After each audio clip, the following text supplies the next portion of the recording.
আসসালামু আলাইকুম। আমি শাতুলের কুঁড়েঘর থেকে আপনাদের শাতুল আপু নতুন আরও একটা ভিডিও নিয়ে চলে আসলাম আপনাদের সাথে। তো এই যে আজকে ইফতারে কি করব আর কি রান্না করব সেই সব আর কি আমি গুছাই নিছি। ওখানে হচ্ছে মাছ, ছোট মাছ দিয়ে ডাল দিয়ে আর কি বড়া বানাবো, কারণ ইফতারে না একটু মানে সাদামাঠা রান্না বান্নাই ভালো লাগে। কারণ আজকে ভাবছি যে ইফতারে আর কি পেঁয়াজু এগুলো আর কি পরে খাবো।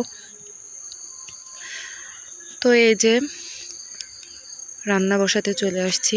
তো আমার শাশুড়ি বলতেছিল যে সে আজকে চুলায় জাল দিবে বসে বসে। আমি বললাম যে না, আপনার করা লাগবে না। তারপর বলছে যে না, তুমি একা একা পারবা না। ওই যে সে পাতা আনতে চলে গেছে, কারণ বর্ষার দিন এসে গেছে, এত পাতা হয়েছে বাড়িতে। পাতাগুলো কি করব, এর জন্য ভাবলাম যে ঠিক আছে তাহলে বর্ষা আসার আগে পাতা দিয়ে রান্না করে পাতাগুলো শেষ করে ফেলি। তো অন্য জায়গা থেকে তো আর পাতাগুলো নিয়ে আসতেছি না, কাছে। এর জন্য ভাবলাম যে পাতা দিয়ে রান্না করি। তো পাতা দিয়ে রান্না করতে গেলে আবার আমার দুইজন না হলে তো হয় না। তো এই যে ভাত আর বুটটা সেদ্ধ হয়ে গেছে। আজকে বেশি করেই বুটটা সেদ্ধ করে নিছি, যাতে 2-3 দিন আর কি আমরা ফ্রিজে রেখে দেব, 2-3 দিন যাতে খাওয়া যায়। সেদ্ধ করা থাকলে তাড়াতাড়ি রান্নাটা হয়ে যায়। তো এই যে লাউ দিয়ে আজকে ডাল রান্না করব। ওদিকে আমি ডালটা বসাই দিছি, আর এখন বুটটা তো সেদ্ধ হয়ে গেছে, এখন বুটটা ভাজি করে নেব। তো আমার প্রিয় প্রিয় ভাই ও বোনেরা, আপনারা আমার পুরো ভিডিও জুড়েই থাকবেন, আমার সাথে থাকবেন, পাশে থাকবেন, আমাকে সাপোর্ট করবেন। তো আপনাদের ভালোবাসা ও দোয়ায় আমি এগিয়ে যেতে পারবো। তো গ্রাম বাংলায় এভাবে সাদামাটা রান্নাই করা হয়।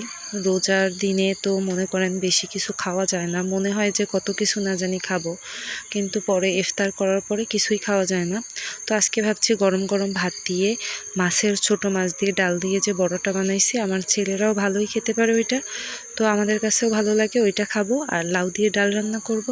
আর কালকের একটু গরুর মাংস আছে, ওইগুলা দিয়ে আজকে চলে যাবে। তো রোজার মাসে তো বেশি খাওয়া যায় না, এর জন্য ভাবলাম যে আর কিছু রান্না করব না, তাহলে থেকে যায়। কালকে যে অল্প একটু মাংস রান্না করছি সেটাই রয়ে গেছে এখনও।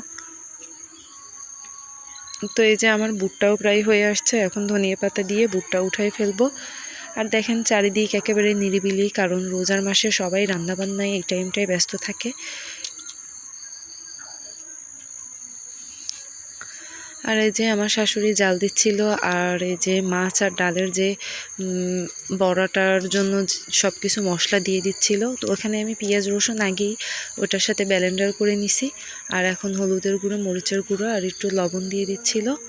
আর এদিকে তো আমার বুটটাও প্রায় হয়ে আসছে। তো আলুটা এভাবে একটু ভেঙে ভেঙে দিলে দেখা যায় বুটটা একটু মাখা মাখা হয়, খেতেও ভালো লাগে। এর জন্য আমি তো এইভাবে আলুটা একটু ভেঙে ভেঙে দিই। তো আপনারাও কি ইফতারে কি খেলেন আর কি রান্না করলেন আমাকে কমেন্টে জানাবেন। আর আমার ভিডিওটা কেমন লাগে তা তো জানাবেনই। আর ভিডিওটা দেখার প্রথমে একটু লাইক করে দিবেন, আর আমার ভিডিওটা সম্পূর্ণ দেখে সাবস্ক্রাইব করে দিবেন, এটা আপনাদের কাছে অনুরোধ। তো এই যে বড়াটা ভাজি করে নিচ্ছিলাম।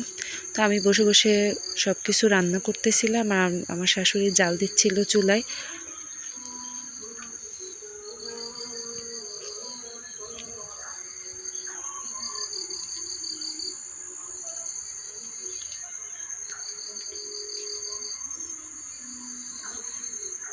আমার কাছে তো এই বড়াটা ভালোই লাগে খেতে, আপনারাও একদিন খেয়ে দেখবেন, ভালো লাগবে। কারণ আমাদের পুকুরে যে মাছ ছিল, ওই মাছ ছোট মাছ তো খাওয়া যায় না, এর জন্য ভাবলাম যে এইভাবে বড়াই বানাই, তাহলে আমার বাচ্চারাও খেতে পারবে, আমরাও খেতে পারবো। তো বড়গুলো আর কি উল্টায় পাল্টায় নিচ্ছিলাম, কারণ জালটা জ্বলতেছিল বেশি, তাড়াতাড়ি হয়ে যাবে এর জন্য জালটা দিচ্ছিল। আর এদিকে এই যে ডালটাও হয়ে আসছে, ডালটার মধ্যে লাউ দিয়ে দিছে। এখন এই তো রান্না প্রায় শেষই হয়ে আসছে, কারণ আর ওই যে আমাদের হাঁসগুলোও চলে আসছে, কারণ বেলা তো শেষ হয়ে গেছে, আমার এদিকে রান্নাও হয়ে গেছে, সব কিছু গুছানো হয়ে গেছে। এখন ঝাড়ু দিয়ে নিব, রান্নাঘরটা পরিষ্কার করে নিব। তো যে যেখান থেকে আমার ভিডিওটা দেখতেছেন, ভিডিওটা দেখার প্রথমে একটা লাইক করে দিবেন, আর ভালোবেসে আমার ভিডিওটা দেখে সাবস্ক্রাইব করে যাবেন। আপনারা বেশি বেশি আমাকে সাপোর্ট করবেন। তো আজকে তো ভিডিওটা এই পর্যন্তই আপনাদের সাথে শেয়ার করলাম। আর নতুন নতুন আরও ভিডিও দেখার জন্য নোটিফিকেশন অন করে রাখবেন আমার,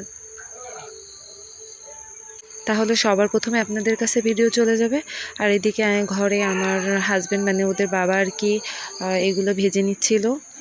তো আমার ছেলেটা তো রোজা আছে, তো ও বলছে যে না আমি আলুর চপ খাবো, পেঁয়াজু খাবো। তো বেগুনিটা আজকে আর ভাজি নেই।